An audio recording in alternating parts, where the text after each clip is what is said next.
हाँ तो प्यारे दोस्त, आज फिर आ गए हैं आपको सेट नंबर 11 के साथ और वही चुनिंदा क्वेश्चन बिहार एसएससी और जीडी के लिए लेके। चलिए शुरू करते हैं पहला क्वेश्चन से।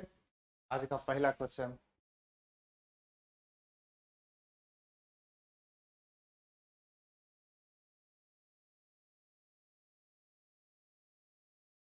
देखिए। पहला क्वेश्चन आपका ये रहा। पहला क्वेश्चन ये बनाने के लिए हम क्या करेंगे, हम यहाँ पे पहले गिन लेते हैं। 1 2 3 4 5 6 7 8 9 10 11 12 13 14 17 18 19। टोटल 21 संख्या दिया हुआ, ठीक है। टोटल कितना संख्या दिया हुआ है? 21 संख्या। तो अब इसको हमको बनाना है कि इसका सीरीज क्या बैठ रहा है। तो आप लोग देख रही होइएगा, यहाँ पे डबल एल जा रहा है, उसके बाद एम एन आ रहा है, कहीं ना कहीं यहाँ हमको दिख रहा है डबल एल एम, ठीक है।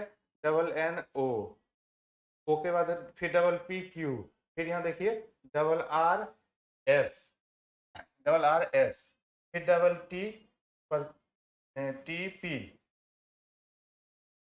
के बाद हाँ आर क्यू हो गया, यू हो गया, यू के बाद वी वी डब्ल्यू, और यहाँ पे डबल एक्स वाई जेड। अब हम यहाँ पे देख रहे हैं कहीं ना कहीं ये मेरा सेट तीन तीन का भागता हुआ जा रहा है, तीन तीन का भागता हुआ जा रहा है। तीन का सेट डबल एल एम, ठीक है। फिर एम के बाद क्या था? एन, तो डबल एन हो जाएगा ओ, ओ के बाद फिर क्या रहा? डबल पी, उसके बाद क्यू, क्यू के बाद क्या आर। तो हम यहाँ पे भर रहे हैं एन आर क्यू एक्स, और ये जिस ऑप्शन में होगा मेरा यही आंसर हो जाएगा, जो कि ऑप्शन सी में आपको दिख रहा होगा, और ये मेरा आंसर हो गया। चलिए इसके बाद अगला क्वेश्चन देखिए, क्वेश्चन नंबर 2। क्वेश्चन नंबर 2 पे हम आ जाते हैं। तो क्वेश्चन नंबर 2 मेरा ये रहा।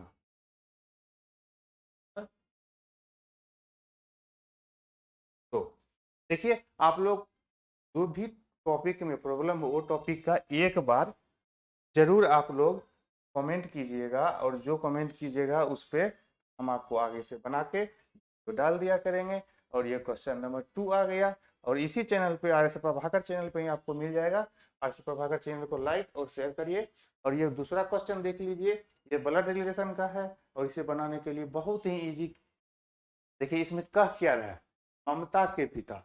अब कोई ममता है, इसका पिता है, ठीक है।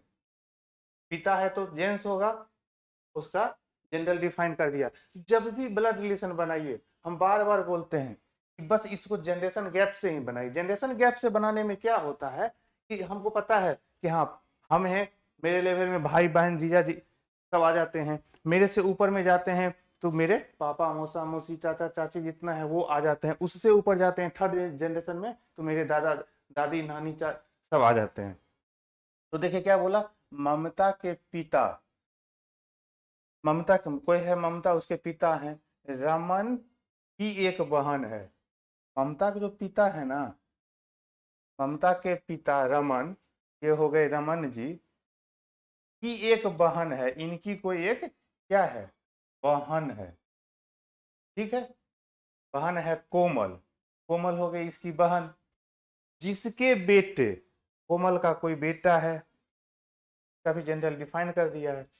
बेटे लोकेश, लोकेश है, की बहन का नाम दीपा है, इसकी एगो बहन है उसका नाम दीपा है, इसका भी डिफाइन कर दिया। देखिए इतना तक हम जो बोला है लिख दिए। अगला फिर क्या कहता है, रमन की माँ का, कोई यहाँ पे रमन है कि माँ का बोलने का मतलब यहाँ पे डिफाइंड है, रमन की माँ। दीपा के पिता से, दीपा हो गए, दीपा का कोई यहाँ पे पिताजी हैं, पिताजी हैं, पिताजी हैं, और इसके भाई बहन है तो यहाँ पिताजी होंगे तो क्या होगा, ये दोनों शादीशुदा होगा और ये पिताजी होगा। बस इतना क्वेश्चन में बोल रहा है, जो जैसे बोला है वैसे बैठा दिए जनरेशन गैप में। अब पूछना क्या चाह रहा है, वो पूछ रहा है रमन की माँ का दीपा की पिता से। हम बार बार बोलते हैं ऐसा जनरेशन गैप से ही बनाइए, बैठा दिए हैं। अब इसमें का और से का खेल देखिए, दीपा के पिता का, दीपा, दीपा के पिता का, नहीं से दिया, दीपा के पिता से और रमन की माँ का। अब हम बार बार आपको बोले हैं जहां का रहेगा उसको छोड़ेंगे और से हम अपना खुद रिश्ता चलेंगे और जो लास्ट में बोलेंगे, जो लास्ट में आएगा वही मेरा आंसर आ जाएगा। देखिए हम हो गए, मेरी वाइफ, ठीक है, मेरी वाइफ का भाई मेरा साला, और मेरे साला की माता, मेरे साला की माता कौन हो जाएगी? सास हो जाएगी, जो ऑप्शन बी में आपको दिख रहा है। कोई दिक्कत यहां तक में? नहीं। चलिए अगला क्वेश्चन पे आते हैं। टू हो गया, अब तीन आते हैं।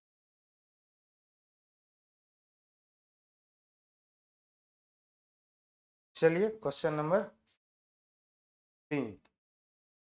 आज थोड़ा स्लाइड उल्टा बन गया है, ये आप लोग को थोड़ा दिक्कत होता होगा, कोई नहीं। चलिए आप लोग देखिए, पर डे, पर डे हम सुबह में वीडियो डाल दिया करेंगे, आप लोग देखा कीजिए और इसी चैनल पे रहेगा। और जो भी दिक्कत हो उसके लिए कमेंट कीजिए, आपकी कमेंट को हम रीड करते हैं। अब देखिए, हम बार बार हर एक दिन बता रहे हैं अल्फाबेट आप याद रखिए। अल्फाबेट याद रहने से आपको ये प्रॉफिट होगा कि अल्फाबेट से 8 क्वेश्चन पूछेगा, क्योंकि अल्फाबेट 5-6। देखिए रीजनिंग का बेस है ना, आप पहले अपना रेफलाइट बढ़िया से याद रखिए, ये रीजनिंग का बेस होता है। रीजनिंग का बेस अल्फाबेट होता है, रीजनिंग का बेस डायरेक्शन का ज्ञान होता है। ये सब आपको बहुत सारे चैप्टर मिलेंगे, ये सब कॉमन चीज है, इस सबको आपको याद करना ही पड़ेगा। आइए अब हम देखते हैं, निश्चित कूट भाषा में केमिस्ट्री को लिखा जाता है, तो क्या लिखा जाएगा? अब देखिए सी से बी हो रहा है, कहीं ना कहीं आपको दिख रहा होगा कि -1 हुआ है। एच से आई हो रहा है, एच से आई होने का मतलब क्या होता है? +1 हो रहा है। ई से डी हो रहा है, यहाँ भी देख रहे हैं कि -1 हो रहा है, मतलब हमको समझ में आ गया। एक और देख लेते हैं, एम से एन हो रहा है, एम से एन +1 हो रहा है। पहले -1 कर रहा है, फिर +1 कर रहा है, फिर -1 कर रहा है, फिर +1 कर रहा है, यही सीरीज आगे बढ़ता जाएगा। आप इतना आधा सीरीज चेक कर लीजिए, जब भी कभी भी यदि बैठ गया तो ज्यादा एग्जाम में टाइम मत गवाइए और आगे बढ़ते हैं। इसके बाद हम आगे बढ़ते हैं, तो देखिए सी का क्या दिया है, पहले माइनस कर रहा है, सी का माइनस करिएगा तो क्या आ जाएगा? बी आ जाएगा। ओ का फिर 1 प्लस कर लिएगा, क्या होता है? ई जो T O M N O P, इसका आगे हो जाएगा पी हो जाएगा। उसके बाद एन, एन एन में एक घटा दीजिए, 13 में एक घटाइएगा तो 14, सॉरी 14 में एक घटाइएगा तो 13, 13 में क्या आ जाएगा? 13 में आ जाएगा एम, एम हो गया। अब देखिए एस, देखिए आप वो यहां से भी मिला सकते हैं, B P N, L S T, BPM. देखिए मेरा एक ही ऑप्शन यही मिल रहा है और ये सब ऑप्शन मेरा कट जाता है और मेरा यही आंसर सही होगा। आप पूरा इसको बना के देख लीजिए, आंसर बी ही आएगा, क्योंकि आपको एग्जाम में टाइम नहीं रहता है जो पूरा सॉल्व करिएगा, और थोड़ा सा ही सॉल्व करिए, चार तक जाइए उतना में ऑप्शन कट जा रहा है, काट दीजिए आंसर मिल जा रहा है, आंसर कर दीजिए। चलिए आप अगला क्वेश्चन देखते हैं, आज का 4 नंबर क्वेश्चन।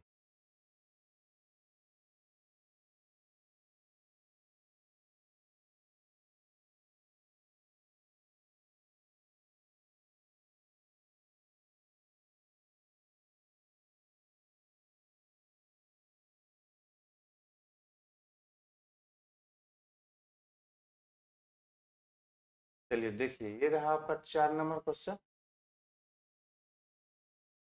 बताइए तो इसमें क्या होगा।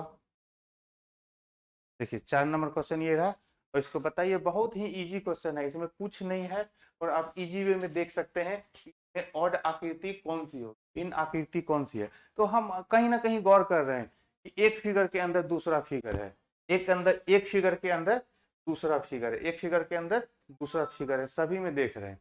लेकिन आप एक गौर किए होंगे सभी में, कि सभी में अंदर जो है वो डिफरेंट फिगर है, सभी में अंदर डिफरेंट फिगर है। यहाँ सर्कल स्क्वायर है तो अंदर सर्कल, लेकिन इसमें देखिए स्क्वायर सर्कल में ही सर्कल दे दिया, मतलब ये कहीं ना कहीं मेरा डिफरेंट है, और जो डिफरेंट है वही तो मेरा आंसर है। चलिए अगला क्वेश्चन।